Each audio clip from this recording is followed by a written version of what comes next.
Look at that. Patrick O'Donnell, how are you tonight? Patrick, you're on mute. Can you hear us? Well, we'll come back to him. Oh, the Bonnie Laszlo. Somebody just brought your book into the mix earlier. Bonnie, do you want to check in first? Sure. Working, just got finished with accounting, so that was all fun. And working on closings that are taking place. Got one that's, well, two of them that are closing out tomorrow. It's a 2-package house deal on that one.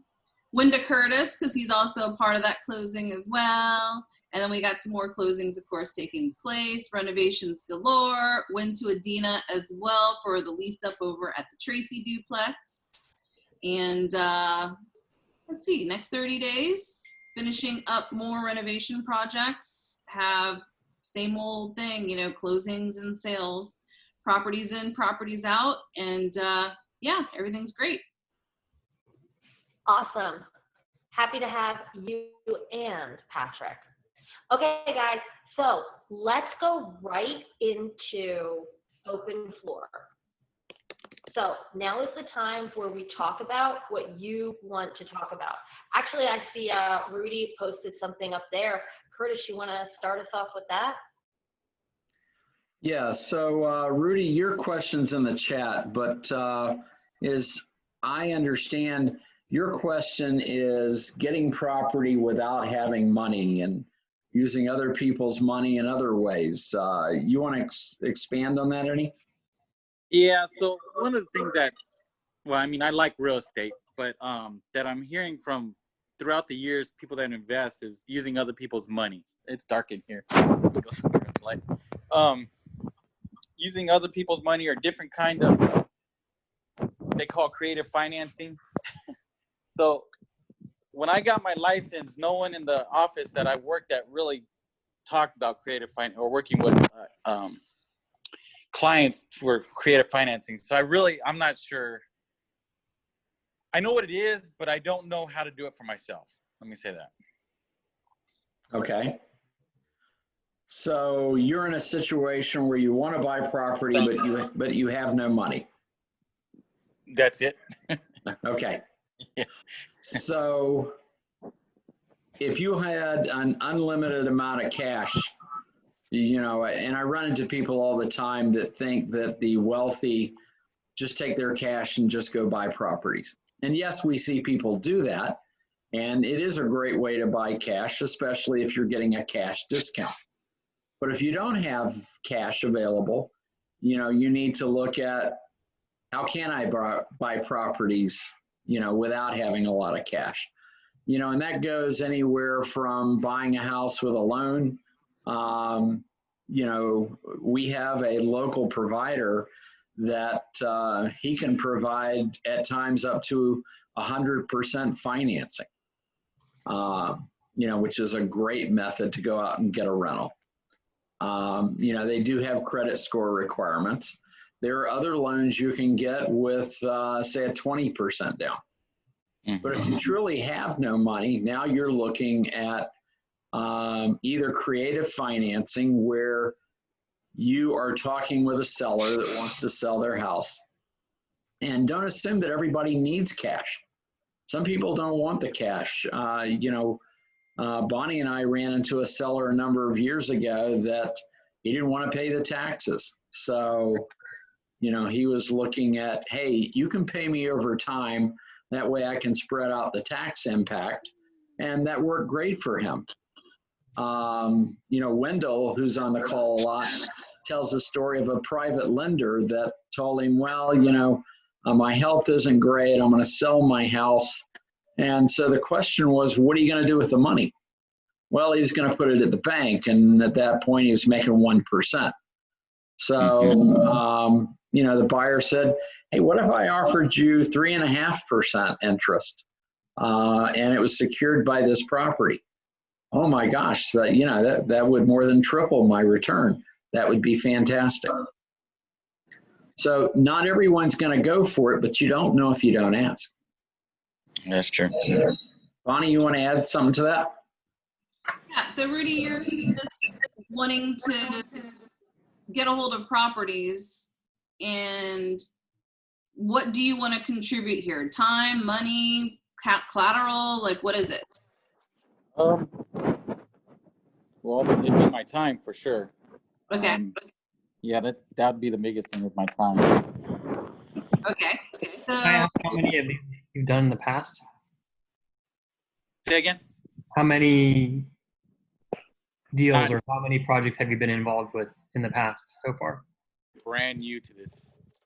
Brand new. okay. So what if you got some credibility by finding a deal and letting someone else use their money to pretty much, do the deal per se, and you tag along and you work the deal and go through it so that you've actually been through a deal, right? And then you work out some kind of profit share. Yeah, that'd be actually a good best case scenario right now. Having a hard time finding with maybe I'm not questions. I've been in other groups too, or looked around in other groups, other people, and I haven't had much success in that. But that would be a great case. Basically I'm paying for somebody's experience, and Right. I get that. Being in real estate, there's a value to everything you're going to spend your money on, and there's definitely value in that. Yeah. And that's why it's called investor support, right? So I talk big about investor support, and if you want to use other people's money, that's the way to do it, right? Because just like right now, Adina, she does investor support, right? And she's pretty much practicing on a multi-million-dollar portfolio. And it's someone else's money, obviously, that she's practicing on, right? So if she can be successful doing it for that portfolio, then she knows that she can be successful doing it for her own. And if she's not successful with it, then she knows where her gaps are that she's got to strengthen so that she doesn't totally, get herself bankrupt or, sued or whatever, right? So, you guys, if you got to have something to bring to the table, right? And if it's not experience, then you need to get experience by bringing a deal for someone to, pretty much do, and you get to piggyback on it. Or if someone does have a deal, then do investor support so that you can get that credibility and that knowledge base, so that when you're talking to someone else or a future partner, you actually know what you're talking about, right? Yeah. Because, it's easy enough for anybody who's working on a make ready right now to allow you to piggyback and help, find contractors and get quotes and, be a part of that project so that you can have, some experience. But it's up to you on exactly how much time you want to allot to it, or if you find a deal, or if you don't know how to find deals, well then, piggyback onto someone who, does know how to find deals. So it just kind of depends on what you're trying to do. But, whenever I got started, I didn't have any money either. So I went to the owner and pretty much said, well, I can't make this thing any worse, right? So why don't you just give me a crack at it? And I'll go ahead and I'll paint it, I'll clean it, and I'm going to rent it. And I did what I said I was going to do, right? And I paid him X amount per month. So I just kept it pretty simple. So hopefully that kind of gives you some insight on how to do it. Because remember, money's confidence, right? Yeah, it is. Money is.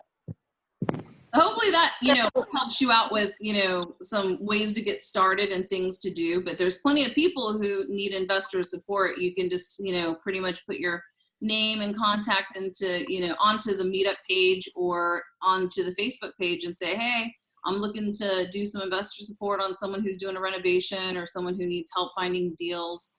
Put me to work so I get some experience with you. And there's tons of people that are, looking for that assistance because they just don't have a lot of time on their hands, right? So it's a win-win for everybody. And then here's a secret, right? So if you do that and you're successful at it, don't you think they just might, kind of share in something with you if, you're able to get it done consistently? Oh, yeah. Yeah. It's a good way for me to give back too. I don't have much to offer to give back, but it's a good way for me to give back. That's the way I always believe. Time is the way to do it. And then obviously they're putting time and energy into you. So they want to make sure that you're successful so that you both can do, projects double time, right? So technically, if you knew what you were going to do, you should be able to do it faster. I have investor supporters that come in totally green. They don't know what the heck they're doing, right?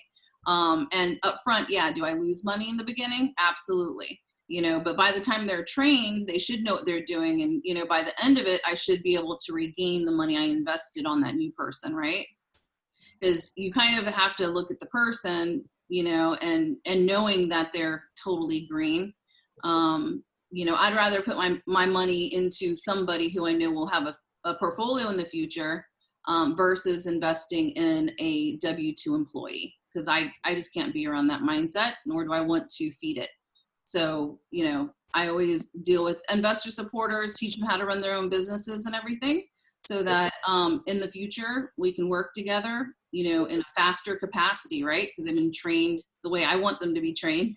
But you're going to realize that all the experience and all the training is pretty much the same. You're finding deals, you're fixing them, you're getting the financing, you're selling them. I mean, there's really, it's the same thing over and over again for the past 20 something years. And then your deals just kind of get bigger.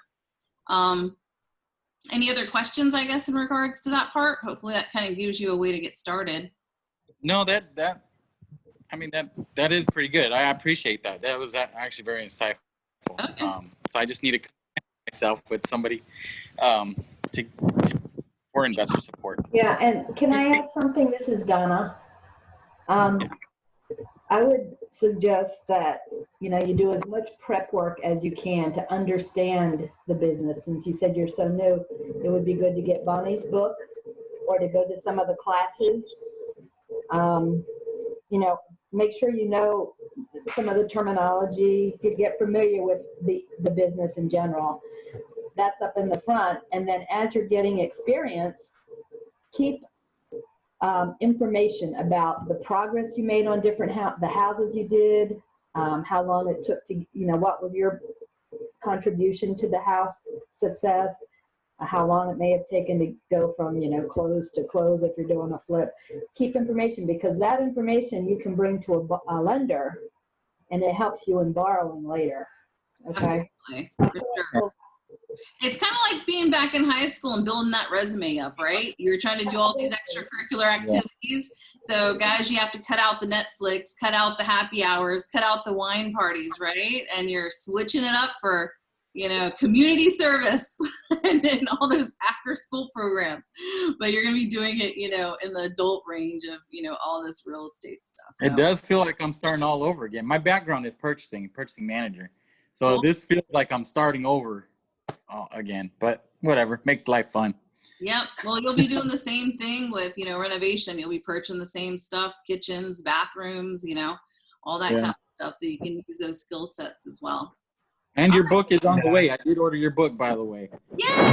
Good job. Yeah. Normally I have them available when we used to, meet in person, but now with this whole little ordeal, hopefully we'll be able to all see each other in person, soon.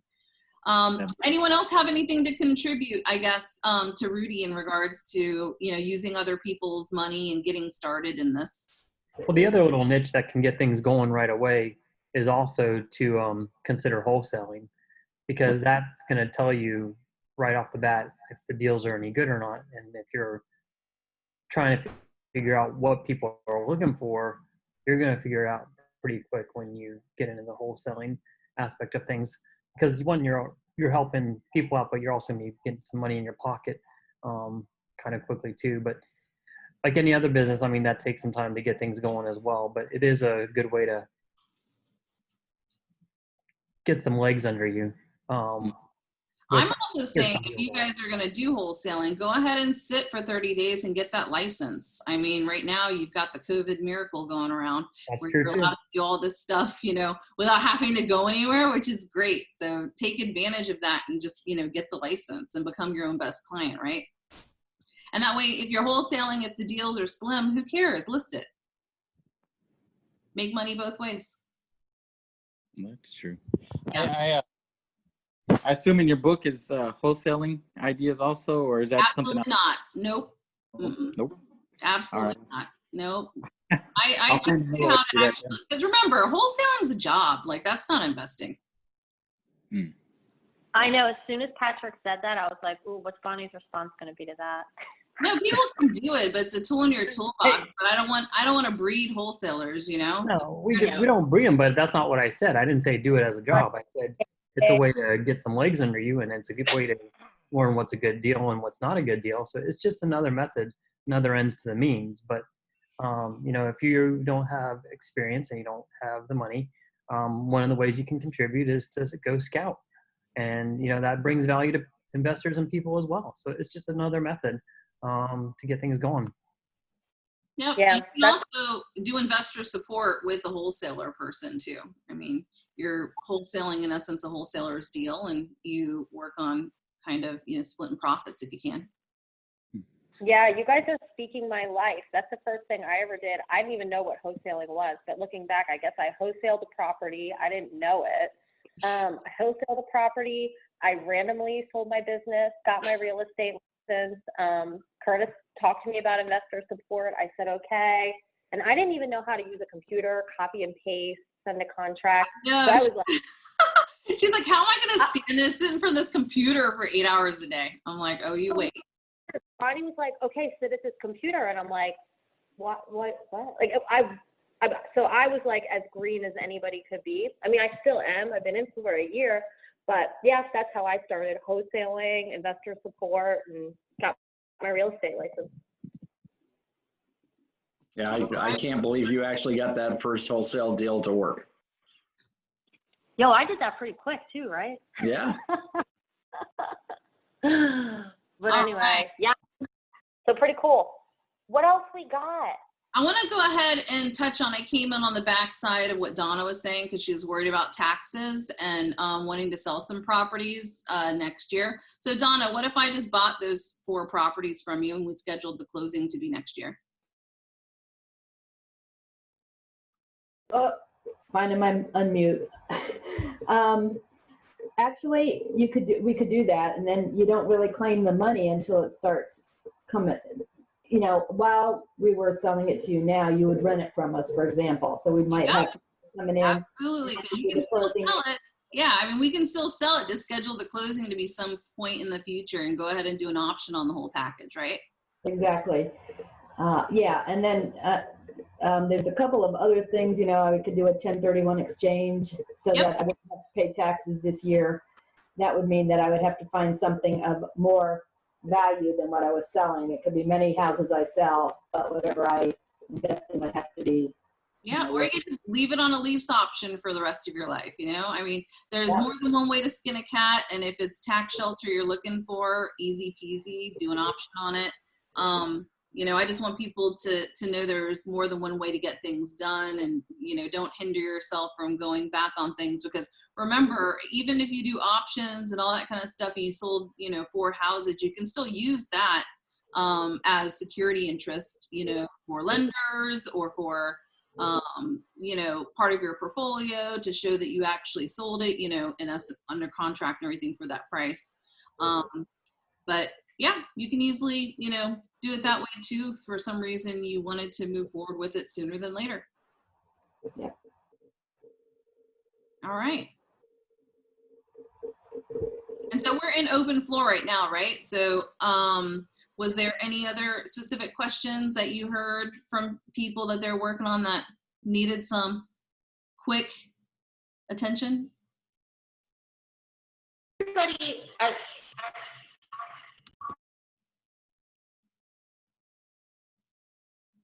oh, that was me. I stopped talking because I heard somebody talking. Everybody pretty much everybody's just looking for property right now, pretty much, right? That's what it seems like everybody was needing and wanting. Does anybody else like have any questions about it, or?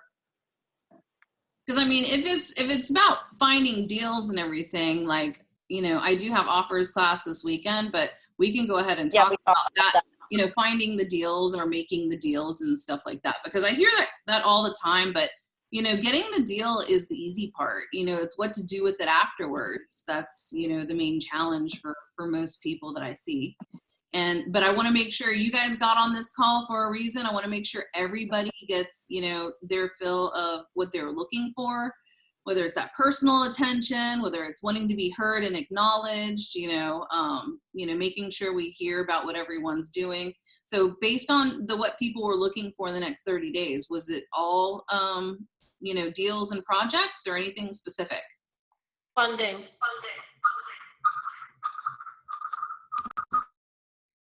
Yeah. It was, Yeah, just talk through your phone, Adina. Yeah. I am, but I keep accidentally by reflex pressing the wrong button. I gotta get this down, sorry. Okay, so funding, it was- what about funding? How to get funding? Well, guys, is that right? Are people wanting to know how to get funding for properties or just properties? Or I just want to make sure I heard everybody right. My phone kept cutting out a lot. So for my husband and I, we definitely funding anything that, depending on the prices of properties here. We're completely new to the area, and like I said, just kind of general knowledge on how it works here. I know that may sound elementary, but No, it's fine. Okay, yeah.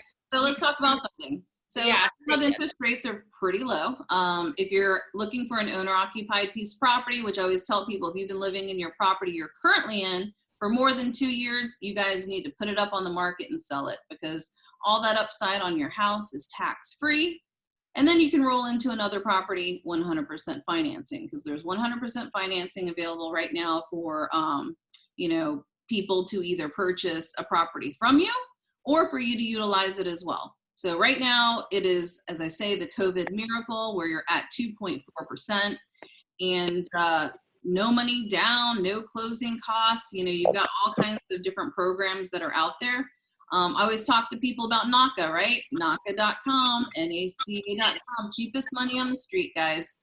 And it'll actually allow you to get a house if you got crap credit, right? So your credit's destroyed. It is a character-based loan, so NACA.com obviously is a good route to go for that, whether it's for yourself or for tenants or for people who are going to buy a property from you, right? So if you're wholesaling or you have a deal you want to sell, that's a way to hook up money. We've been talking about Kelton, Sharon View. Adina just put it up there. Financing. Yeah, I just posted his number. Yeah, because hobby millionaires that are renting, I always tell them, first thing you got to do, just like it says in my book, you need to get into a property where your money's not being flushed down the toilet, okay? So obviously Kelton is someone that you can call, and then from there you can rent out the rooms to make your mortgage go away. You can buy a duplex, you can buy a triplex, you can buy a quadruplex, and go all the way up to a quadruplex, guys, and live in one of them and rent out the other. But you need to get that monthly payment to disappear, okay? Now, rental properties. If you're flipping, there's 100% financing available depending on, the appraisal of that deal that you get. They're always going to be looking at a minimum of 70% loan to value. But if the value of the property is $200,000 and you're picking it up for $75,000 and your renovation cost, is $25,000, there's $100,000 worth of equity sitting there. Chances are one of the hard money lenders is going to give you all the money for that deal. And I've seen them give all the money and maybe have you, just you have skin in the game, 10% down or something. And if you don't have the 10%, we'll get a partner that does. So put the deal together and find a partner, right? Anyone who has $100,000 equity inside of a project, it'll be amazing at how, money shows up randomly, or partners show up randomly, right? Because remember, wealthy people, we understand numbers. Yeah, fair enough. Because how did we get here? Because we understand numbers. We understand that our money has to go into a deal and not into a savings account making 1%. So we get it, and we lend it too. So you can lend out your money and make, 12 to 15%, just depending on how risky, things are. You can also get it as low as 8%. So it just depends on, what you're kind of doing. And let's see, we had another lender on the calls this week with Civic, right? Civic Financial or something? Civic Financial Services. So he does portfolio loans. So if you decided that you wanted to go and purchase, I don't know, a package of 10 houses, a package of 5 houses, give him a call, right? Or, there's multiple ways to skin a cat, but in regards to lending, as long as your deal has money in it, someone's going to lend you money on it. And if the deal sucks, they're going to tell you and they're going to be like, I'm not lending on that. So in regards to the lending aspect, you know, Civic is asset-based. So your, you know, credit could be destroyed, but your deal is a good deal, right? And if you're going to go for bank financing, if you've got, you know, over a 600 credit score, then you can get the normal financing, you know, with, you know, just general conventional loans if you wanted to. And yeah, 650, you're in the game, you know. Hopefully whatever you did, work on some credit repair if it's anything lower than, you know, 600, 650. But again, if your deal's pretty good and people look at it, then money's confidence. So sometimes that'll outweigh, you know, all the extenuating factors. Now, is there anything specific about lending that I haven't gone over yet that, you know, maybe you have a question about? I do. What do you got, Phil? My question is, are you aware of a facilitator who can assist someone in obtaining some of this money for a fee?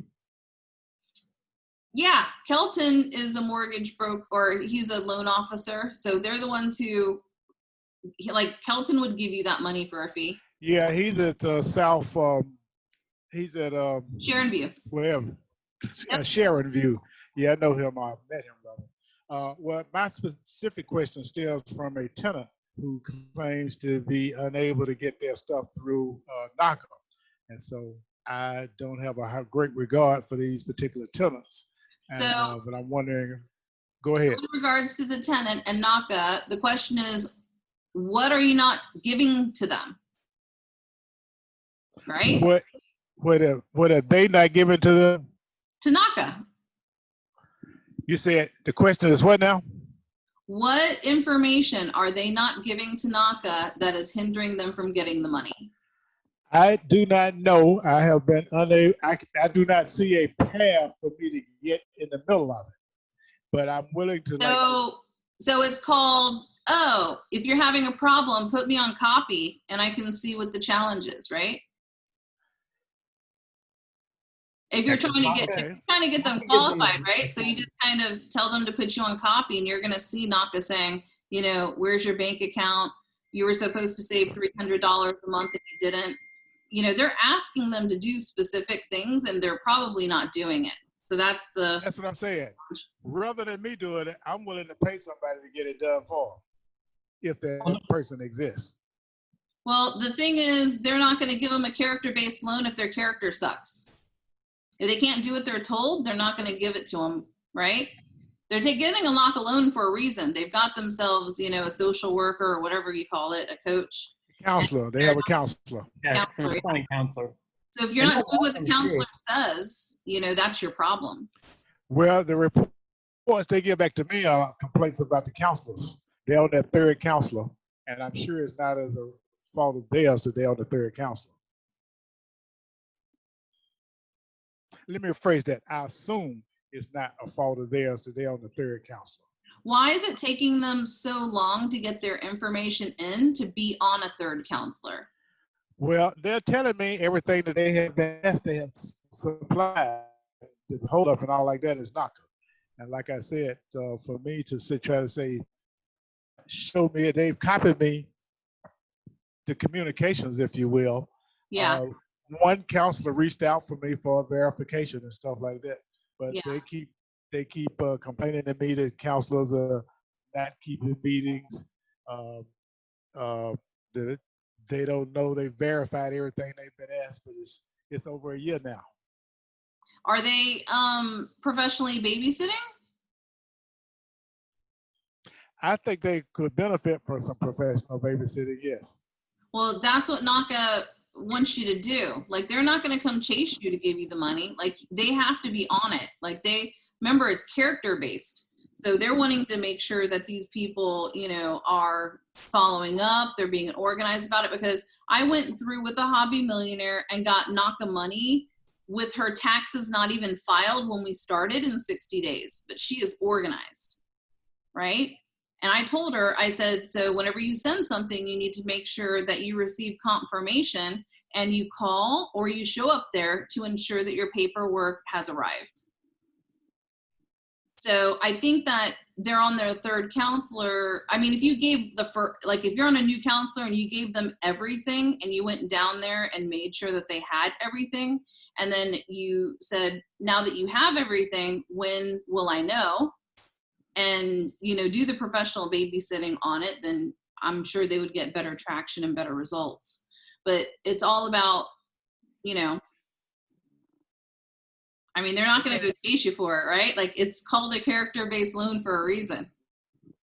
All right. Well, if you're running anybody that would like to professionally babysit and or manage these people and work with these people, I'm interested in making the payment for them. Okay.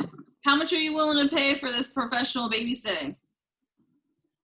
1%. And 1% of what? Our current price is $305. The house is, I'm sure, now worth probably about $350. So $3,000 you're willing to pay for someone to professionally babysit these people? To get the loan through, yeah. So see, I haven't changed the price I agreed to sell it to last year at $305. So yeah, we know it's worth. Yeah, so I will. Yes, I'll do that. I'll add it to my $305 price and make sure I get it at the end. Well, I can tell you, our office could do that for $3,000 all day long. And what if your tenants ultimately don't qualify because they don't follow the NACA rules? Well, my fee would be on performance based, so there you go. Yeah, that wouldn't work if it's third party, because you know what I mean? These people are, All right, all we'll based make on me a them. counter offer. Make me a counter offer contingent on, where it may not happen. Okay, fair enough.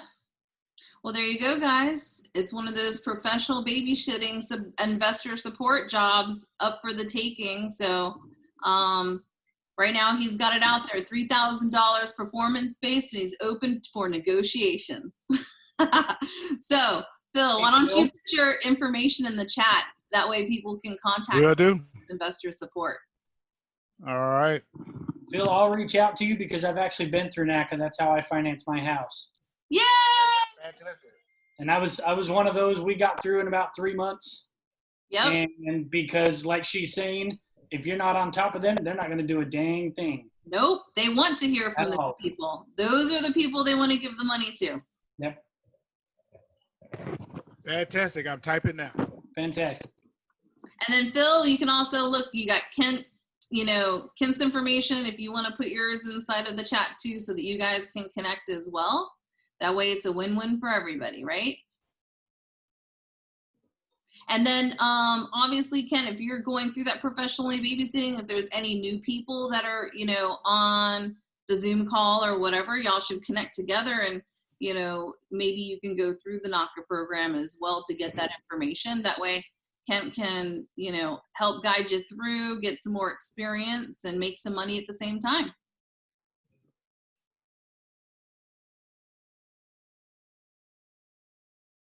All right. Thanks for bringing that opportunity to the group, Mr. Phil. Dang, I love that somebody. You are so welcome. I've been wanting to make sure I was going to take a couple of classes that I didn't want to take just so I could. Well, apparently you already have a graduated NACA hobby millionaire on the Zoom call. So go ahead and, connect, and, it's a win-win for everybody.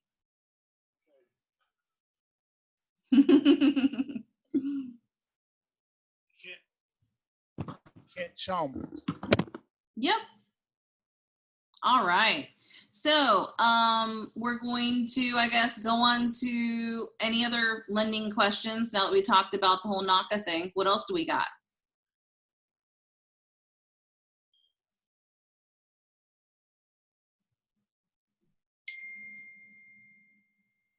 No questions? You guys just came here and you have access to all of us, and no one has any type of need or want one-on-one coaching.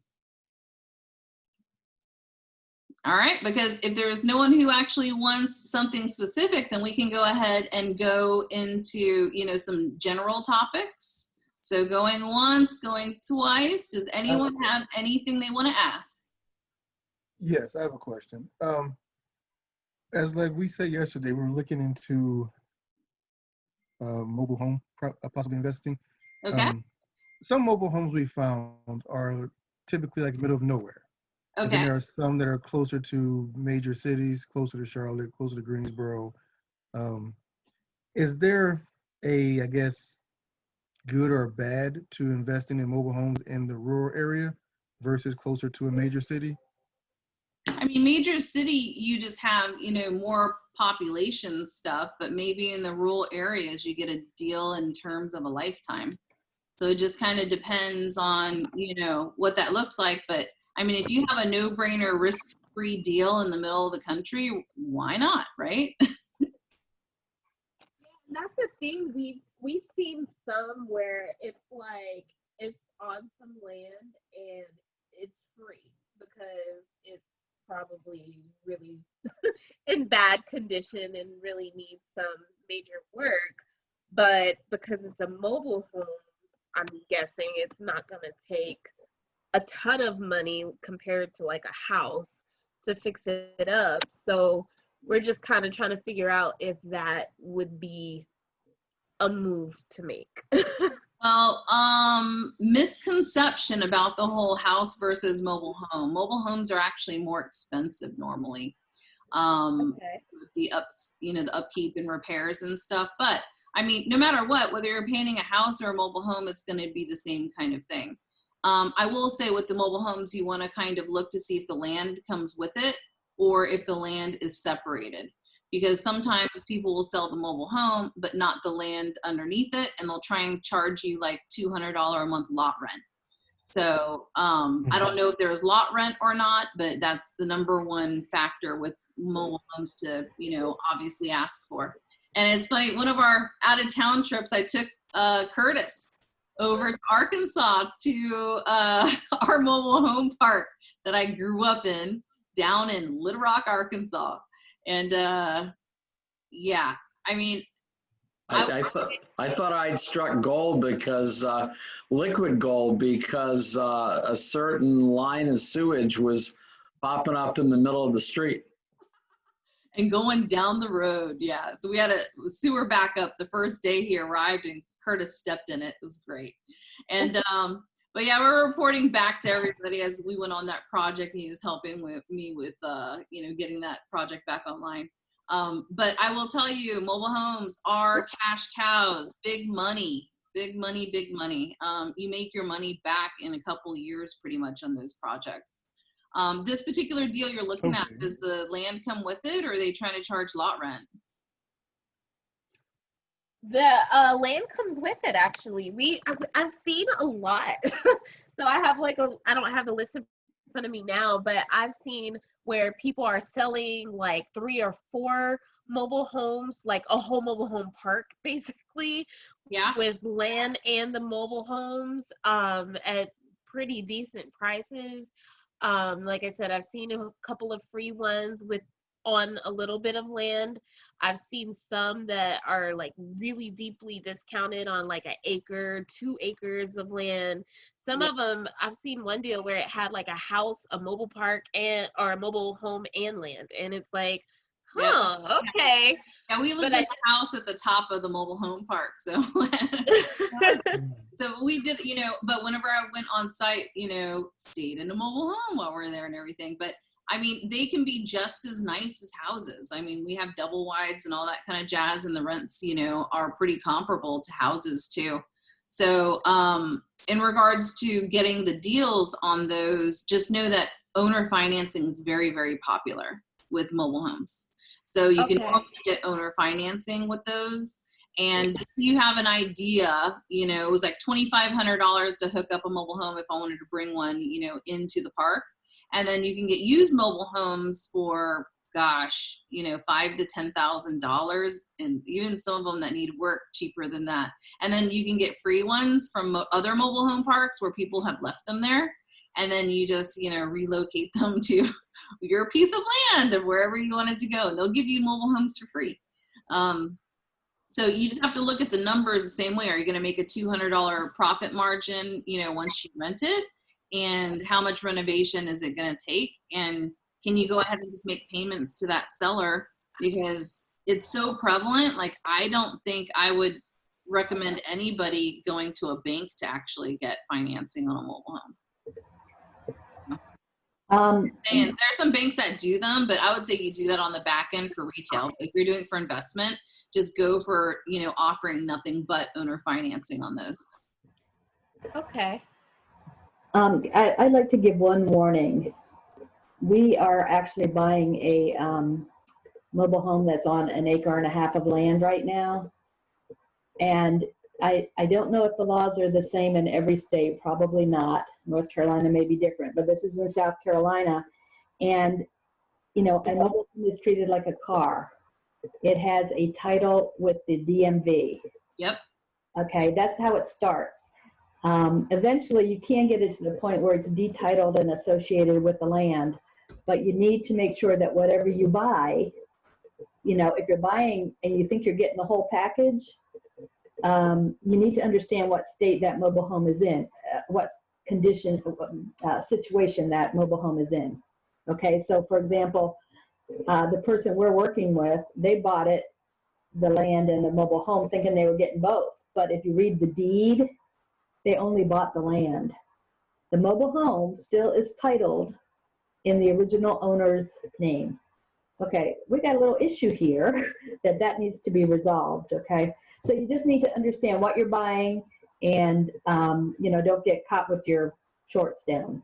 For sure. Yeah, 100%. Donna's totally right. And you guys need to make sure also whenever you have the title that the VIN numbers match, okay? Yeah, okay, absolutely. Oh, someone's got some feedback.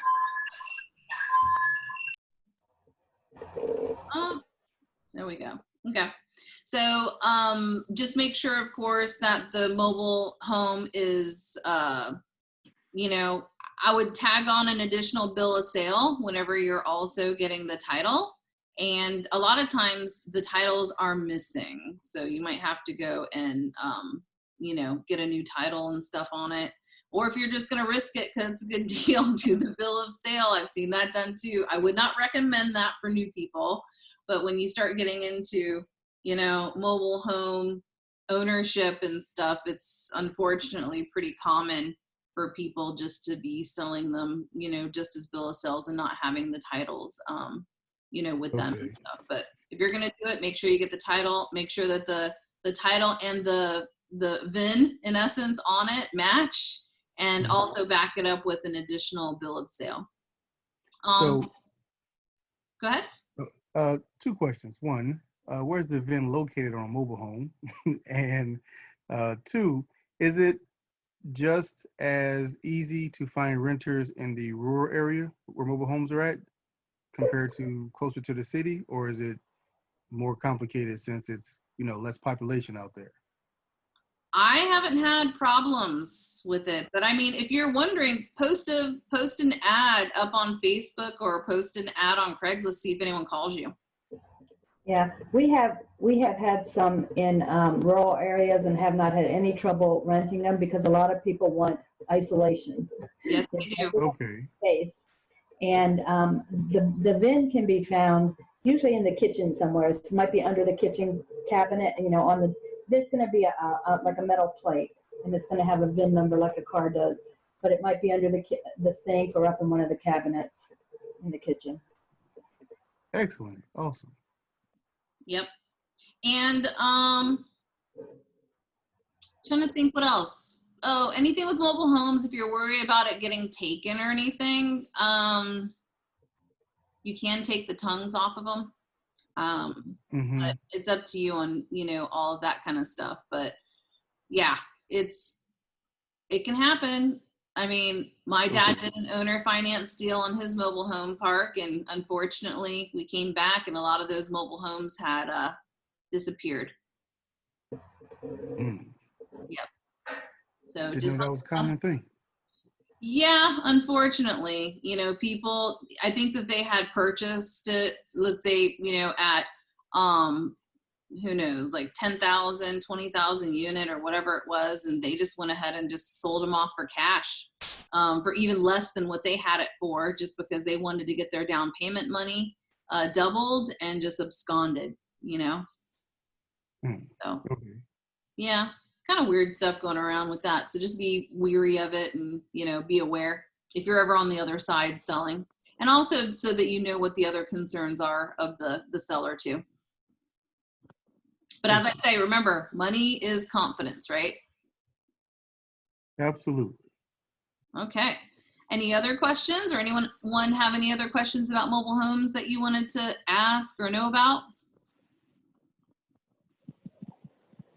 I will recommend though, if you are doing rentals, just make sure that you do the same old background checks, 3 times the rent, no criminal, no eviction history, and make sure that, you know, you treat them exactly the same.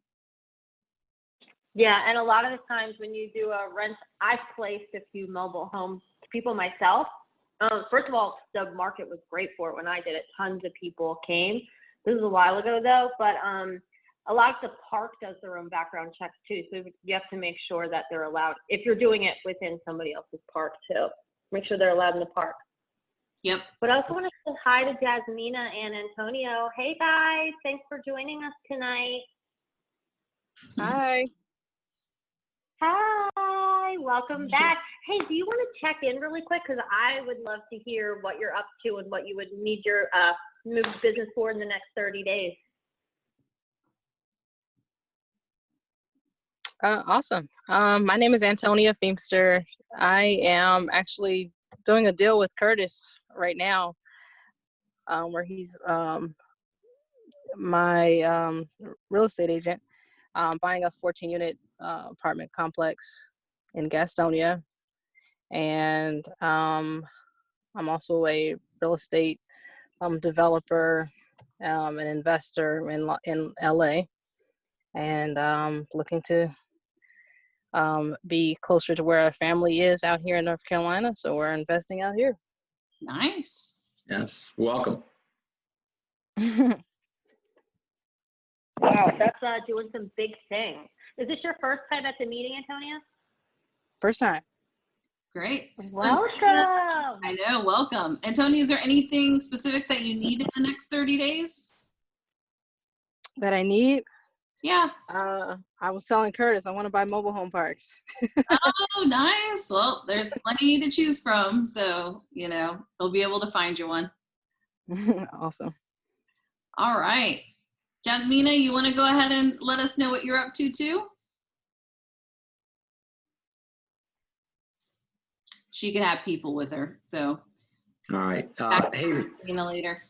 there was a question earlier from Leonard and his wife about duplexes. And I know you guys moved from the Boston area where there are plenty of small multifamilies. And I think one of the things you're finding is that Charlotte doesn't have as many. Is that what you're finding? Yes.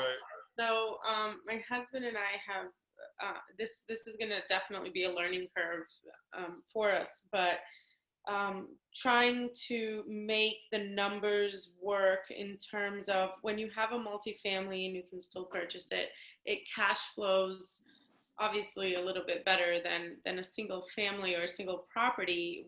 But so we are trying to figure out here the prices, and we haven't really looked outside. In Boston, it's about the area and the zip code kind of that you purchase stuff out of, and that will determine your return and kind of the risk that you're putting really into it, and the amount that you're going to pay. So for us, we obviously we don't have the finances to go out and purchase, because we see there's a lot of communities, a lot of just like either you're like 18, 30 apartments, or you're a single family house, a brick house. And for us, usually you can do like 3 families, 4 families, you know. And I heard Bonnie's talking about how you can do like duplexes, triplexes, and I'm like, I haven't even seen any of those for sale. Like, we've been searching kind of, and we haven't spoken to a realtor. We're going to talk about financing here, because in Boston, when you finance, you have to put 20% down. And so, you know, just a lot to learn, but we noticed that you guys don't have a whole lot of that. So compared to where you were in the Boston area, of course, Boston is an older city. Charlotte kind of came into its own, say 30 years ago. You know, and in the South, in fact, a lot of southern cities, you don't see as many duplexes, triplexes, quads. You know, a lot of what I've seen in the Boston area, my son lives in a place in East Boston, and he's on the 3rd floor, and there are 2 apartments per floor. I don't see that here in Charlotte. They are available in Charlotte. You guys are not in, like, your city is so young.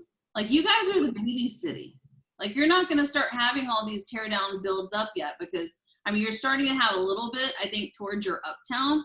But why go and get multifamily when you can get houses for the same freaking price as a per unit of an apartment building? You know, when I came here from Florida, guys, you know, your market obviously is so young. Like, you guys just have so much land and all this kind of jazz. You have room to sprawl out, so you're not going to necessarily have as many. But why would you want to whenever they're all going for like well over $100,000, you know, per unit? Or if you do get one, then, you know, they could be, you know, needing work and all that kind of jazz. Or you might, you know, luck over one when someone is, you know, retiring and that kind of thing.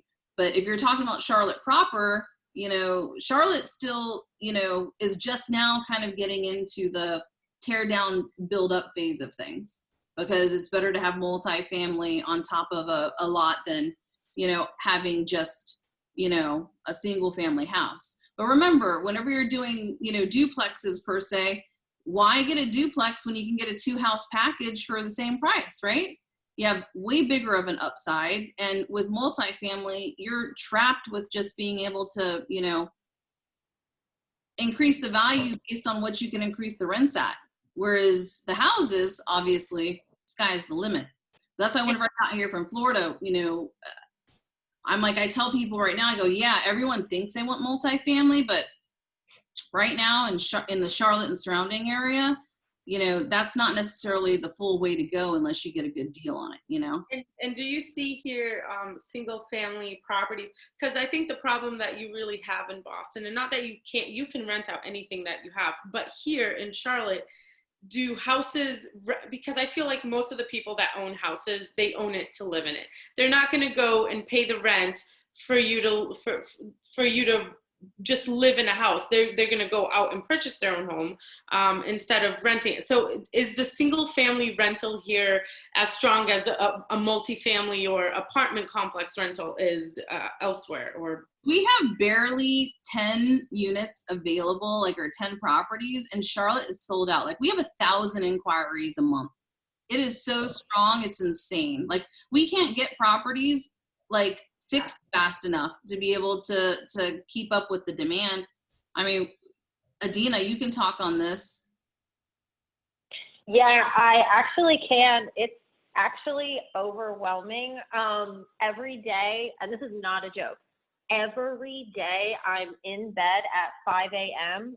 Responding to inquiries.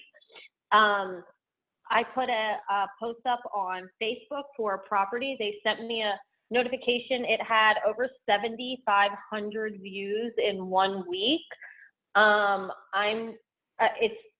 It's insane how many inquiries and showings, and all of our properties have applications on them way before they're finished.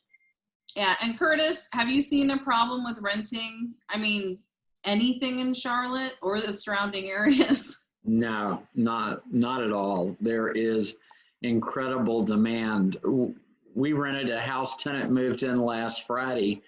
We got premium rent on it, and the tenant was living in a hotel for weeks waiting for us to finish the house so she could move in.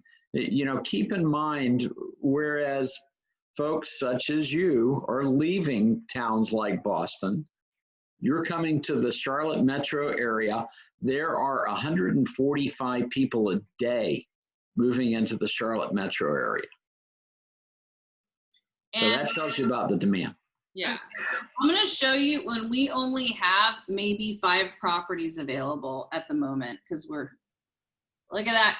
Those are guest cards in the past 30 days. Okay. And applications, 22 in the past 30 days. I mean, this is nutso, and we barely have inventory left because we've, and, at the top, you can see it says leasing activity within the past 30 days. Mm-hmm. You see that? So, I mean. And that's not counting Facebook and anywhere else we post the properties too. It's actually a ton more than that. Yeah. And as soon as we, I'll work out of properties that she wants to rent out, and I'll just stick an open house sign, and it's a constant flow of people as well, just popping in. Yeah, because I always tell people too, and I don't know if you've been on the subgroup meetings, but I tell people if you're working out of, a home office or something and you've got properties available or properties that you're renovating, probably not a good idea. Just go work out of your property. I mean, you can watch over your renovation. You can make sure your contractors show up. And, we have our brokers put the, open house sign right out in front, even if we have construction going on. And that way people can stop in, and we have those properties, obviously gone and money down before it's even ready. And demand's there, guys. I also want to say about the demand, this is how much people want to do. Not only did that people that Curtis was just talking about, they wanted to play so bad, they paid a $500 cat fee. I mean, these people have funds. They're qualified and have funds. So it's not just bottom of the barrel by any means. Yeah. Yeah, we have the jobs. There's a lot going on here, and there's so many people moving in. I was talking to my son who lives in Boston, and he said if he tried to get a single family home, there's no way he could afford it. That's not the way it is here. There's not that big difference between renting a single family home and renting an apartment. A lot of the demand that you're seeing on these marketing efforts is a bedroom community of Charlotte. It's not even in uptown, where most people really want to be. It's a very good time to be here. Yeah. And we're talking within, 30 minutes to 1 hour from the Douglas Airport. So we're talking about the surrounding areas too. We're talking about, Rock Hill, Concord, Gastonia, Statesville, Shelby. I mean, it's, there's so much urban sprawl going down. So just know that, as long as you guys are getting in the game, whether it's rural or in the city and stuff, things are really strong. And I'm going to ride this gravy train, obviously, for as long as I can, because whenever, I came here from Florida, I was just mystified because we got into, 28208 Charlotte proper. I bought a duplex for 30 grand. We were buying houses for 20,000, and whenever I showed up here, I told all the hobby millionaires, I was like, guys, I don't know what's going on here, but I feel like I just landed, a kid in a candy store. I was supposed to come here and retire and hang out. And, I went on a buying spree. You can ask Curtis. He's been here. He's Gen 1 hobby millionaire. It was nuts. And I was like, everyone, anything in Charlotte, period, that's under 100,000, we all need to buy it. And so we bought up pretty much all of Charlotte. You can probably see all of our names on the titles and the deeds and all that kind of stuff. But yeah, it was like, and then on top of that, when Charlotte was getting crazy, I've sold the same house 4 times, same exact property 4 times. That's how, nutso Charlotte's been with, the room to grow and everything.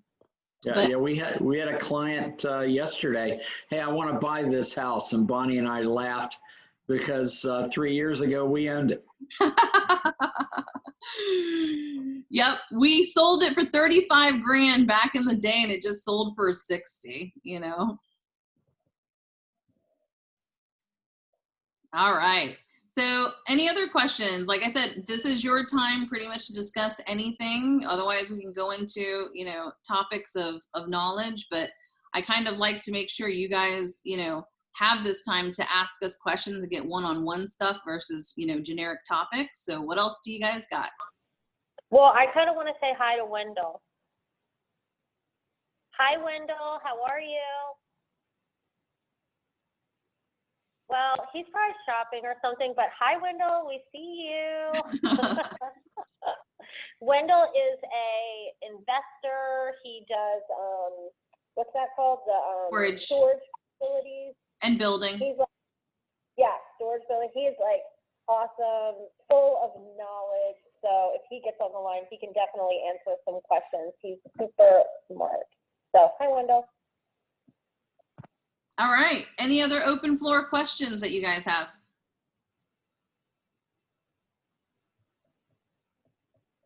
All right. Well, just so you guys know, obviously the subgroup meetings, you guys can bring questions, concerns, anything that you can't, you know, get an answer to, I guess, over the weekend and stuff. We do meet at noon on Tuesday as well as 7 o'clock.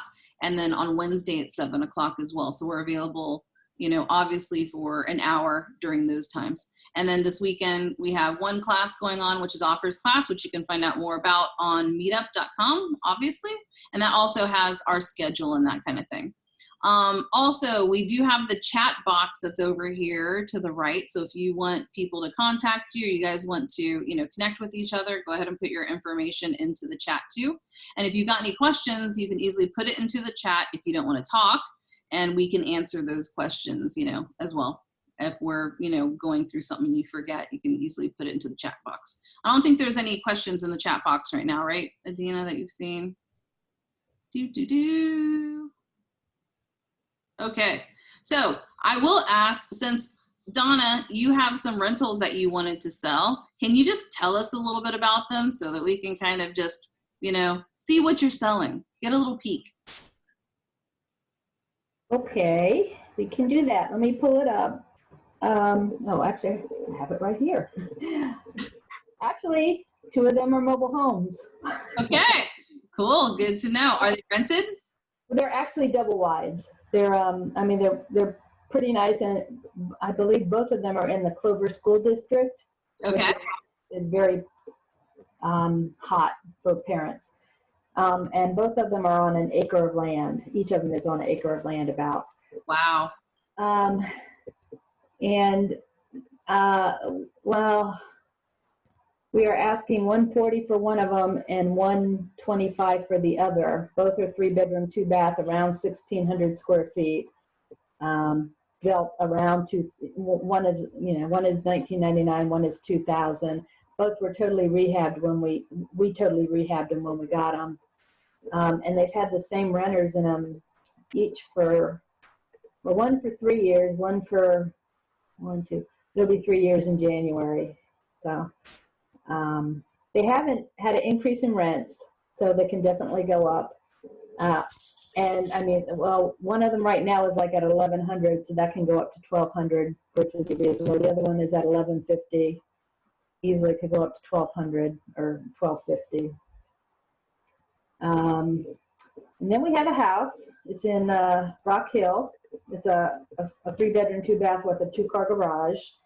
I actually have a spreadsheet I was going to send to Rudy, had asked for it, and Camelia, I was going to send it to you and Leo. Anyways, that house is, the rent is very low again. This one can go up as well. I haven't researched it to see what it could be at, but we've had these tenants for about 5 years, and the house is listed at, we're looking at 159. So these are not cheap houses. And then we have another one that's for 100. How much is the 159 rented for? It's currently at 1060, and I'd have to go look and see what's reasonable right now, but we have kept that one low because we've had the tenants so long. Okay. Yeah, and then the next one is actually in the heart of Lake Wylie, which is very popular. I mean, the houses are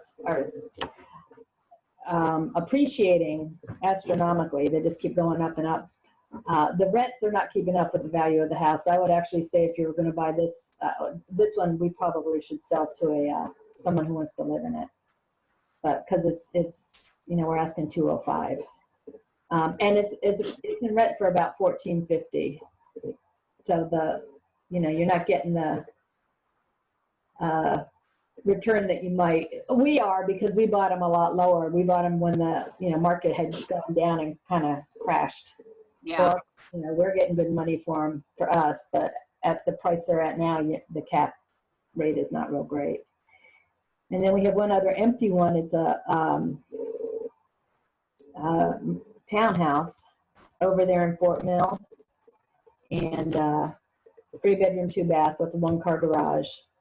It's close to Rock Hill, but so it's on the southern end of Fort Mill, and 186. Okay. Are any of these, they have room for improvements and stuff, or are these pretty much the retail prices of them? These are the retail prices that we're looking for, but anything's negotiable. You buy multiples, you get better deals, of course. Yeah, and honestly, I would say if you're looking for cash flow, mobile homes, it's amazing how well they rent and how high they rent. So, plus in South Carolina, taxes are different than in North Carolina, but mobile homes actually are taxed pretty low compared to the houses. So, okay. Very good. Well, I mean, just like anything else, guys, whenever you hear the prices, are more of the retail side, you can always go based on terms too. So although she might have, rents that are a little bit lower that could be increased in the future, I mean, you could buy a property that's, going for $200,000 as long as your monthly payments are $800 a month. You know what I mean? So you could always, make offers like that to people. If you have bulk package, same kind of thing. So just because the price, might not be, below 100,000 or anything like that, it's still looking at the numbers to see what kind of cash flow, what kind of cash on cash return that you're going to be getting. So, definitely whenever you're looking at them, you guys should definitely talk and, see, what Donna's open to doing with her portfolio. She's definitely one of those people that is open to, helping people out, but she's also business savvy and wants to make that money too. So it's all looking for a win-win with things, Financing might be a consideration. There's definitely things we could look at doing. Yeah, but right now with the portfolio, because she doesn't want to get hit with short-term capital gains or whatever she has going on, she wants to schedule those closings to be, sometime next year. And so you can work out some type of a option, lease option deal between now and then. Or you could just get an option, on it and do whatever, you need to do to be able to purchase those, come next year. Or like she said, you can make offers for some type of owner financing and stuff. There's a million and one ways to make offers to people. Yeah. And Bonnie, we actually work closely with one of the banks down here, and we have done this a couple of times where we actually can help people as long as we work with that bank and we're involved somehow in the transaction. We can help them get funding a lot of times. So nice. And you were talking about leveraging. When you leverage and you look at your cash on cash return. Yes. You really make a lot more money when you borrow money. It's hard to believe, but you're making more money on your money. It might look like less money, but you can spread your money out a lot further. For sure. Yeah, and that's very important to spread it thin to win, guys, whenever you're first getting into real estate investing and being able to, obviously get as many doors as you possibly can. And, there's so many different ways, guys, to do real estate. That's why I'm like, all these meetings are pretty much up to you guys to steer how you want to go. You name it, I've probably done it. If I haven't done it, there's people, here on the Zoom call that have done it too. So, all right. Well, any other questions you guys have? We have 25 minutes left. Now is the time. Okay. So no questions, then let's go ahead and go into a topic. Let's talk about what's going on right now in the world. Okay. That sound good? Bonnie, I'm scared. Why are you scared? Curtis. COVID miracle right now. My ears just perked up when you said the world. Yeah. So I get that a lot from folks that tell me I'm going to wait until all of this craziness fleshes out. Times of uncertainty are times where investors really can make a big impact and get great deals. So that you guys know, today I just bought a house, or I'm buying a house as soon as I got clear title for $25,000. So everyone can go ahead and sit back and do nothing while I just gobble up all the deals. That's fine.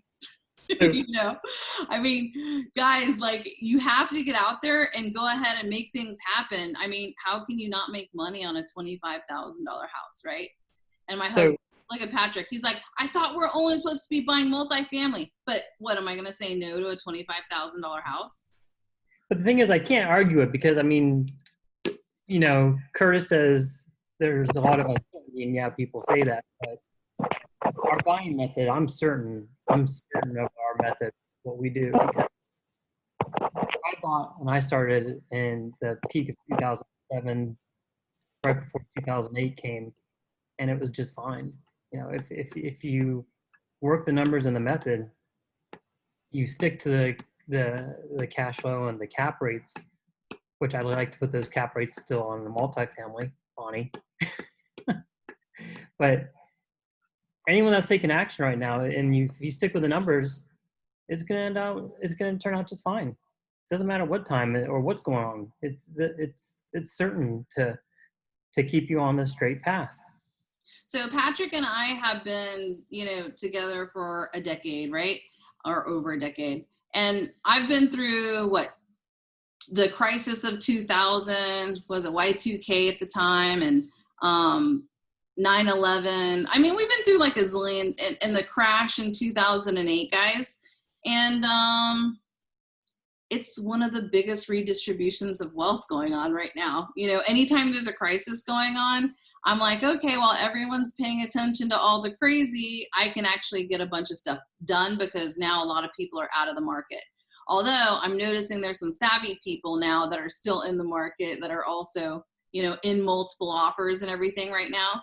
So just know that right now, I mean, you can get the deals, guys. I mean, there's a very, very, very strong rental market. You've got to be building your portfolio. And I want you guys to have at least 5, you know, properties or 5 doors, whether it's a quadruplex in a house or it's 5 houses, a duplex, whatever. I don't care what it is. And remember, let's say that you want to get mobile home, you know, some mobile homes instead. Get 5 mobile homes for now. And then later you can switch them out if you wanted to, sell the mobile homes and then get houses or whatever. Because remember, you can't sit back and just wait for that perfect deal per se, okay? If it's your first go at it, I can understand making sure you're getting into a turnkey project, one that's already making money and stuff, so that you don't, you know, make a mistake to where you're going to lose money. But just realize this, you know, as long as you keep doing deals and you do a deal like right now, doesn't mean you can't sell that deal, you know, a year down the road or sell that deal next week. I mean, you can, you know, come in and do something that's available right now that someone will, you know, give you a good price on that you're still going to make money on. Maybe the spread's only $5,000, right? You can't keep waiting on those $30,000 to $100,000 projects, because by the time you have gotten that first deal that's perfect that you've been looking for, we've already done like 10 deals, right? You guys have to just sit here and look at the cost benefit of things. You know, right now you have a lot of time at home. You're probably stuck, you know, I know that, you know, some people are not on the road doing sales and everything, but you've got a lot more time to pretty much spend on this real estate thing. So go ahead and get into it, because a lot of people are working from home now. So you have a lot of time to get this done. I know people are scared. I know that you're worried about all this crazy, but turn the TV off. Don't listen to that nonsense right now. I mean, you got things to do, and let the people pretty much that handle the big stuff do the big stuff, because you, myself, we can't go out there and handle, you know, everything under the sun. I'm not the person that's going to go out protesting and, you know, get lit on fire or whatever. I'm not the person that's going to go in the middle of all that crazy. I'm just not, right?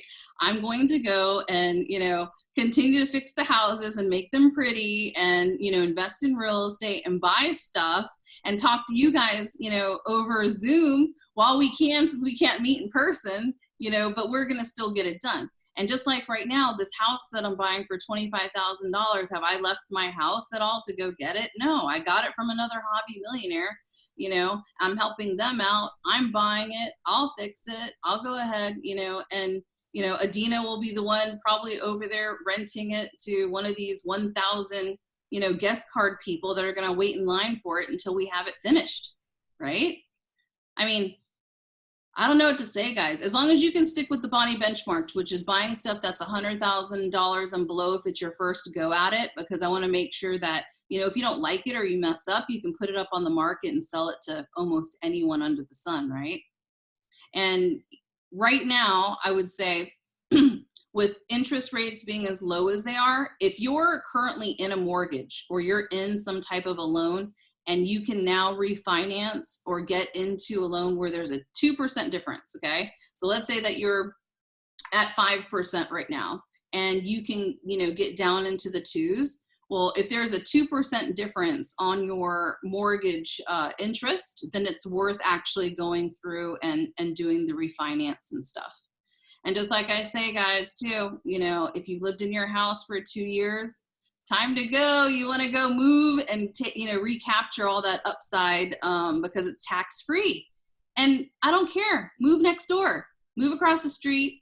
Still stay with your friends and family if you want to, or go finally get that place you've always wanted. But remember, you've got to do this real estate investing part where you're actually building your portfolio, but you're also handling, getting your house payment gone. Because, Patrick and I, we actually went and lived in this golf club community. And I think we arrived there probably about 30 years too early. And everyone in the country club, I was asking them, everyone wants to be here when they retire. I'm like, so how did you guys get here? What'd you do in your lifetime? Like, where did you work and all that kind of stuff, right? I can tell you right now, every single one of them that I spoke to had a common denominator of they had their house paid off. It was one of the very first things that they worked on was getting their house paid off to where they had all this extra money to go and do investments and, play around with other things. But, having the houses and building and acquiring the properties, you can, go ahead and make offers pretty much on anything that you can afford. So if you only have $5,000 to put down on a property, well, guess what? Offer $5,000 in payments to that person and just do it to, 300 different places and just copy and paste that puppy because you only need one. If you only have if you have $2,000, you got $2,000, go ahead and make the offer. Go, hi, I want to buy this house. Maybe it's a little bit of a fixer or something, but you can paint, you can clean, just make sure the bones are good, the electric and the plumbing work and stuff. But you can say to them, hey, can I give you $2,000 or can I give you $3,000, and make payments of X amount per month to go ahead and give them that list price that they're asking for, right? It's either price or, terms. And if you make enough offers, guys, you're going to get one. And I've always told people too, as long as you get one per month, that's like 12 a year. If you work on getting one per, couple months or what, that's like 6 a year. That's nothing to snuff at. And I know, guys, once you have 5, it's the same thing over and over again. Patrick, what was the price of the first house you got? It was $20,000. Yeah, $20,000, I think. Curtis, what was the price of the first house you got? I think I paid $33,000 for my first one, and then I paid $13,750 for my second one. Hey, Wendell, what was the price of your first house? Do you remember? Gotta unmute himself. Hold on, sorry. It's okay. I'm trying to remember that now. I guess, well, the first house I bought was the one I lived in. I paid $40,000 for it. 40 grand. I mean, that's great. I mean, everyone seems to be, you know, people sometimes think that houses that are under $100,000 are like a unicorn, like those don't really exist. Hey, Donna, what was the price of the first house you bought? Well, the first house was 70,000. However, last year we bought a $1,000 house, and Curtis just sold it for us for what, 82,000? 83,000. 83,000. Yay! That is a great cash on cash return. And by the way, Donna and Tom, who, you know, you guys probably haven't met yet, but they used to do just like high end pretty house business, right? And making a ton of money doing that stuff and going to the auctions too. And then they started playing in, I remember Bright was the one property that I did a joint venture with him on, because he was like burnt out on these things. And he's like, Bonnie, you just take this and run with it. And, you know, he made money on the Bright house. We did some profit share on it. And it was, you know, obviously down below $100,000, you know, dollar range.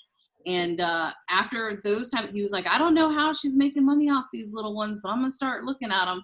And so, Donna, I mean, when you're buying houses at $1,000 and doing some renovations, I mean, just based on, you know, those cash on cash returns and everything, it's something definitely for you guys to look at to spread it thin to win. I mean, if Donna can get a house for $1,000, you know, Patrick can get a house for 20. I got one for 25 today. Hey, Philip, what was the price of the first house you got?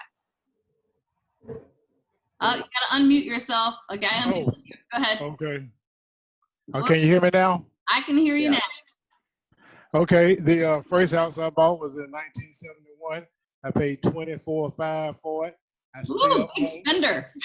Yes, I still own that house today. It kind of got away from me a minute, but I got it back. And I rent it now for $1,900 a month in Atlanta, Georgia. And I turn down offers of $250 for it all the time. Wow, that's awesome. The key point I learned from that experience, though, in 1971, I bought that house and I had a $202 house note. And I had car notes of $750 or thereabouts with 3 different cars. And I learned quickly that didn't work. So I stopped that, and I only drive what I can pay cash for, but I don't mind financing the property. I know, right? Yeah. So, I mean, hopefully this is a little inspirational for you guys to hear, you know. Yeah, everyone thinks you have to spend a lot of money. I remember in 2015, I got a house for $6,850, and I needed some money, so I wholesaled it to Bonnie for $10,000. And I sold it for like 70 something, I think. Yeah, and then Bonnie and I, we had a house. There were two houses on one street, and the previous owner gave us a key to the house next door, and we thought we owned it. And we put in lines and changed the locks, and lo and behold, we didn't own it. So I call up the seller, and he goes, well, what do you what do you offer me on it? I said, I figured I'd shoot low. I said 15. And he goes, well, I don't know. That house needs a lot of work. I wouldn't feel right selling it to you for that. How does 10,000 sound? So, you know, and that was just about 3 years ago. Hey, Bonnie. Yeah. My name is Stacy. I'm obviously with him. So we are very new. Very, very new. We've never done anything. I feel inspired and excited, but I kind of need you to hold my hand and tell me exactly what to do right now. And for the next 28 days, where do I go so that we can get in on this money that you guys are clearly enjoying? Well, what is it first off, you just want the money, or you want to park it, or you want to generate cash flow? Because I mean, I want to generate cash flow. We want to get to the point where our house is paid off, and everybody else that we own their houses and they're paying us, and we can enjoy life and still play with people's homes. Exactly. Well, the first part obviously is to come to these Zoom calls, right? And you have your questions ready to go. Right now, let's say that you're, I see that you've been through NACA, so you guys have a NACA loan, which means that you can't have other properties, right? So you don't have anything yet. So we can't have anybody rent our property that we're in right now. We can buy other properties. We just can't buy other properties through NACA. So our interest rate that we were able to purchase is 1.875. So it's right. That's a sweet deal. Then we just can't rent this house out, and we can't go through NACA to get that same sweet interest rate for another home and rent it out. Correct. But you can get another NACA loan 3 years from now if you wanted to, right? If you were to sell that one. If we were to be living in a rental situation, you can't be already in a home and own it and then buy another home. Even if No, it's I'm saying like right the house that you're currently in, right? Just so that everyone kind of knows NACA and everything. You could put your house up on the market and you could buy the house next door and get another NACA loan, correct? No. If we've sold this one first. Correct. Right, yes. Yeah, and just so that you guys understand, and then what is the income limit on having a NACA loan? You could be making $1 million, right?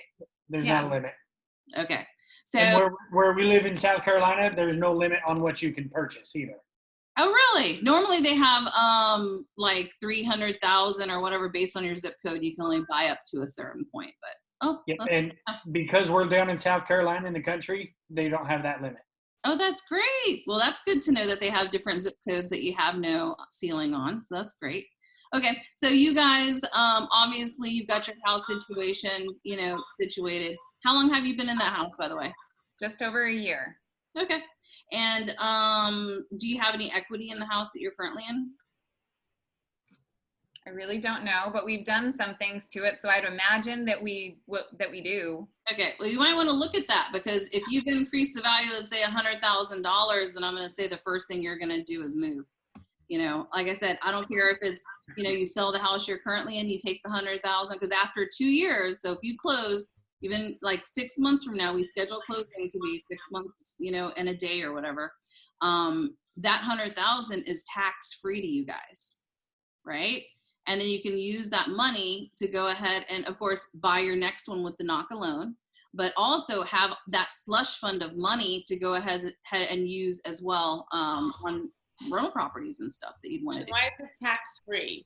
Why would that money be tax free? If you live inside of a property that is your personal resident. Yeah, your homestead. Because you're rolling over the equity into another property. That's why it's tax free.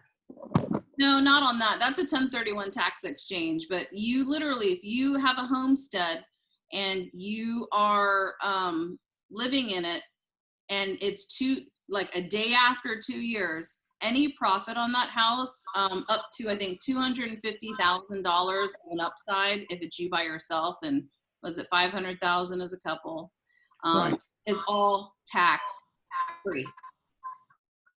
And then are you referring to the one-time tax deduction, which means that if they take Nope. 100,000 of it tax free now, they lose the other 150 over their lifetime? Is that what we're talking about?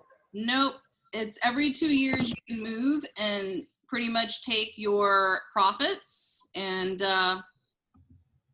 that's it. It's all tax free. It's that's why I tell everyone, I go, you guys need to be moving almost every 2 years, to go ahead and take, so the first thing that I would say, her name was Stephanie, right? Or I forget. Stacy, sorry. Stacy? Okay. Okay. So Stacy. So first things first would be obviously to find out what kind of money you have trapped in that beautiful house of yours. Just because I want to, see what kind of, wiggle room you have. Another thing, just like what I did with Curtis, is whenever he first came to the group, if you have, let's say, a 700 credit score, then you can open up business lines of credit that are to the tune of 6 figures. And then, I told Curtis, you're going to use that for your down payments on these, rental properties, as well as for renovation, so that he didn't have to touch any of his money. So it was, purely 100% financing all the way, on those particular structures. So if you guys do have, over 700 credit score, then we can probably open up, 6 figures worth of play money. That's also a possibility. If not, then, there's also hard money lenders too, where it's asset based. And I know that some of them are doing 7%, and then obviously normal banking stuff, even if you want to just go to a normal, lender, they're pretty much doing 85%. So you could have 15% down. But if you paired it with that business money, then you can use the 15% down, obviously from your business line and have 100% financing, right? Or if you found a good deal and you had a partner, then have the partner put the money down, you found the deal, and voila, right? There's also those kinds of situations too. Let's see what else. What would you say, Curtis, if they're like right now, if someone is just coming into this, and I know Adina, you're about to buy your first one, as well. Adina has a partner, right? So she's got a partner that's going to come in and do stuff with her. Curtis, whenever, he came into this, he had partners as well, and we did a 100 house package together. So as long as you're getting known, you keep coming to these meetings and we know who you are and we see what you're doing and you're making progress, all that kind of stuff, it's good to have financial friends in essence, right? We're not going anywhere. We're all going to be friends for a very long time. We're going to do this for, a lifetime. I mean, I'm not going anywhere. We've been having these meetings now for what, 7 years? And, we haven't changed and doing the same thing over and over again. But I would recommend come to as many meetings as you can. You'll notice that I turned off my video and I found a little meme that says your net worth is determined by your network. So I don't have a picture of like Adina and I with you, Curtis. Why are you picking these random strangers? I love those. I don't have one where I look up to par, Bonnie. Okay. Oh, we have convention photos. Okay, we're gonna. I think it's Curtis thing to be part of a boy band. I'm gonna send you a meme with the picture of your team versus these random strangers. Okay. Maybe that's who Curtis hangs out with. Yeah, I don't even know these dudes.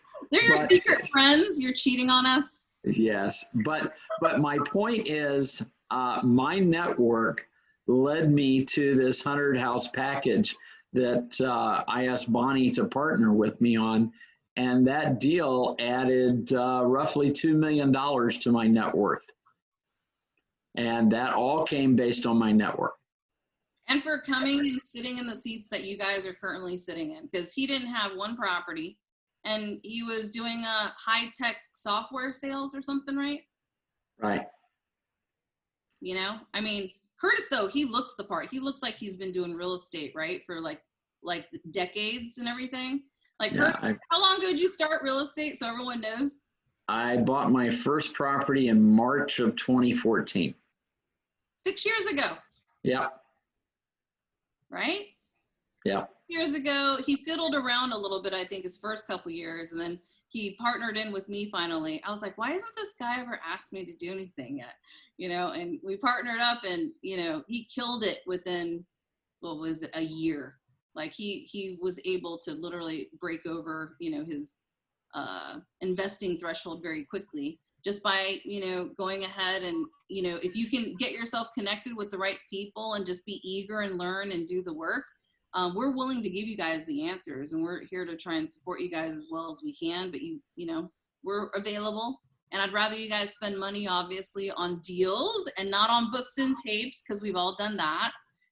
And I don't know, Wendell, can you remember when you first started, and with all these newbie people, what some words of wisdom that you can inspire them with so that they can achieve the successes that you have had? Well, I don't know about that. Have I had successes? Yes, you build, you do storage, you're developing. I mean, your hand's in every single cookie jar, I know. I know, too many sometimes. Just focus on the thing, find out what you really enjoy and focus on it. Sometimes you may have to try 2 or 3 things, but that's what I've had to do. And just one thing I think you have to remember, my wife says it's a slow game, so it's not a get rich quick. You have to remember that. And if you're patient and stick with it, and stick with folks like Bonnie and them that give you good direction, you'll learn and be successful with it. So Absolutely. And it's like 1,000,001 ways to make $1 million, guys. You can do the single family house, you can do multifamily, you can do storage. You know, Donna's really big into note too, and they do auctions. So it's, you know, we have a little group here where you can look and just see what everyone's doing and replicate, right? Like everyone knows me. Like I'm the lady who does all the 100,000 and below properties, period. And anything over 100,000, I'm in multifamily. And that's just the way it's been for years. That's investing. That's not gambling. And I'm not banking on appreciation, right? Because I call that gambling. And, you know, if you have questions, you have advanced investors here, you know, to go ahead and answer any question you possibly have. And we've got resources. We have, you know, contacts that we've used for ourselves. And we're more than happy to, you know, share with that. And then obviously investor support. Adina's done it. Colin's on the call. I see his name on here. He's done it too. And Patrick, he did investor support. My best student, I had to marry him, you know. So it's one of those things, guys, where real estate is a lifestyle. You're going to, you know, obviously it's helpful to have a significant other that's supportive, you know, in what you're doing here. You can't come home to someone who's just going to poo-poo on everything. I told Patrick when we first started dating, I think it was like date 1, I was like, if you don't really have any interest in real estate, I can tell you right now, this isn't going to go very far. I think it was date 2. But it's you got me on the hook. You got me on the hook first. Yeah, of course. But I mean, it's important that you do have a significant other that's supportive of you in this, okay? Not where it's someone that's going to come home and just make your life a living hell, you know, over little, you know, things that are not really going to push you guys forward in the future and get yourself financially free. Patrick, I remember when we first started, I made him sell the big screen TV because I thought he was watching it too much. And, you know, really needed to focus. And then he finally got like his 5 houses and, you know, he was like, okay, now he can rest. He got his 5 house. And I was like, okay, that's cool. Okay, so where are the next ones, right? So he's like, what? I just did 5 properties. I can't like take a break. I said, no. I go, that's if you're like with a normal human being. You're with Bonnie. I go, things move a lot more that move a lot faster in my, you know, world of things. So just know that 5 is the magic number you guys need to target, because I know after 5, you pretty much don't need us as much anymore. It's just you're coming more to kind of do your business faster, smarter, quicker, and also to stay in the know of what's going on. Like right now with COVID, it's a COVID miracle with all these interest rates, guys. Oh, by the way, if you haven't signed up for SBA loans and you're running your business and that kind of stuff, SBA just gave us a ton of money, tens of thousands of dollars, right? And at like, what was the interest rate, Patrick? That was 3%? And you don't have to make payments for a year, something crazy. Yeah, they, if you are running your business, the CARES Act does have some programs, and this one is through the EIDL, and they have some really favorable terms to help your business out. It was payments deferred for a full year, 30-year loan at less than 3%. Hey, that's some money y'all can enjoy. You know, I mean, there's all these different, and then guys, there's also grants. Do you know how many of those grants go unclaimed and everything? You can go look at grant.com and everything and look at, you know, female businesses and all this kind of stuff where you can get some startup money for your things too. So always look, you know, in there to kind of get some other money as well. But right now, obviously there's a little glitch with evictions and stuff like that. But in the grand scheme of things, guys, we know this is all going to be over. Okay. And if it's not over, then we have other big problems to worry about and not this, right? But it's going to be over. We've been through millions of crises. This one's kind of lingering. So just realize, guys, you know, stay connected. And by the way, I see Jasmina. I got more than 5. I need you guys. I know. That's why I've been seeing you. I always love, you know, seeing you on these calls too. And congrats for having over 5. That's inspirational, because I believe Jasmina, how long ago did you start? I don't know if she can. I don't think she's. Hi, I'm sorry. I was trying to help my daughter with her homework, but about 2 years ago. Yeah. So that's awesome. Do you know how many deals you've actually done roughly? I don't. An estimate. 3 flips. I got 2 rentals on my own, and I got 5 rentals with my partner.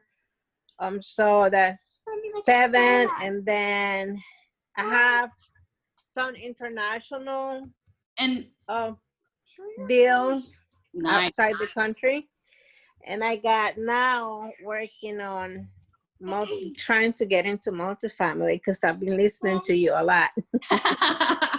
Yeah, Curtis and I, we did a fix and flip on a 20 unit in Gastonia. So we sold our 20 unit apartment complex over there. And I mean, it's great for you guys to do everything, you know, that makes money and be comfortable with doing them. And once you've mastered the single family houses, definitely it's cool to get into the multifamily. Did I make a 10? And yeah. Mom. I mean, may everyone have the same problem, right? Because if she ended up, you know, getting into this 2 years ago, and she's already done 3 flips, 5, you know, rentals with her partner, 3 on her own, so she's probably up to like 8 or something. By the way, let me go ahead and tell you all this. Jasmine, you can't see her right now, but she could probably do like a screenshot real quick and show you how pregnant she is right now. She's like running around Home Depot. She's been on all of these calls all week, and you know, she is killing it. And she's, you know, it's a cool business where whether you're pregnant or have kids, or you know, you're doing it with your friends and your family and everything, real estate is a lifestyle. And it's easy enough for you guys to, you know, do it on a regular basis and, you know, have fun with doing it. But Close this test. You will. So, and just let me say this. I'm pregnant, yes, and I started being a single mom. So if I am a single mother, I know everybody else can do it. If I can do it. Yes.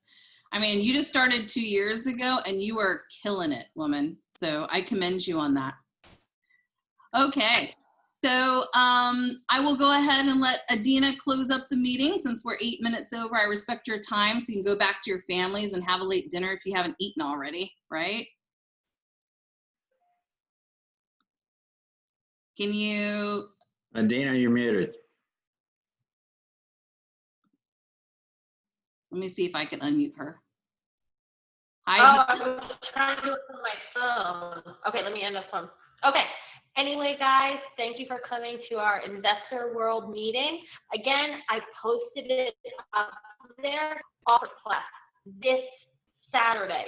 You must sign up on Meetup. 3 hours making offers. Do you not say, I can't make offers because I don't have money yet? Listen, if you have a good offer, you will find money. So come out with us, make offers with us. That's about it. Our next meeting, though, is Tuesday at 12 o'clock and Tuesday at 7 o'clock. Bonnie, are you looking like you want to say something? Yeah, I was going to add too. So some people with offers class, they get a little bit scared because they're like, oh, I'm not ready to actually buy anything. Remember, it's a class. You don't have to buy anything, but you know, don't be heartbroken if we buy, okay? Because remember, this is really like us going and doing our offers and you guys get to look around, but we make it to where you can talk, of course, to sellers and stuff like that. But if you already know how to get the deals, that's great. It's mainly, you know, being able to know how the numbers work, knowing how to present your deal. Each person has their own quirks about things, but I do want to hear people, how they sound on the phone so that I can determine, you know, what we need to tweak or what we got to fix and that kind of thing. And we look pretty much between online with Craigslist as well as MLS, very simple. And every time we do it for 3 hours, we come up with one deal at least, you know. And today, Go ahead. I was saying, we keep saying, you know, our last one was last month. Somebody got a duplex for 75 grand. So, yep. I mean, every time people find stuff. Absolutely. And the only way you can really just get a deal is to make an offer on it, right? And then if you're not going to do it, then bring it back to the Hobby Millionaire group so that, you know, someone else can partake, you know, in making that money. We're a big firm believer in keeping money in the family and bringing the deals to the group to see who might want them. But I appreciate everyone for coming, and happy investing to everybody. Love ya. It's awesome. Stay motivated, stay productive, cut out those non-income producing activities. And if you are doing them, like Netflix, copy and paste while you're watching the movie. You know, that way you have at least, you know, 100 offers that are out there, and hopefully someone will say, yes, I will totally take your $3,000, you know, and $500 a month and give you this rental house. So anyone can do it, and you heard it from all of us. We bought properties that were well, you know, under $50,000, under $100,000. So you don't have to go and buy these big expensive properties, you know, in the beginning. Just cut your teeth on some simpleton stuff, right? All right, guys. Well, I'm going to close you out. Love you. See you later. Bye, guys. Have a good night. No, thank you.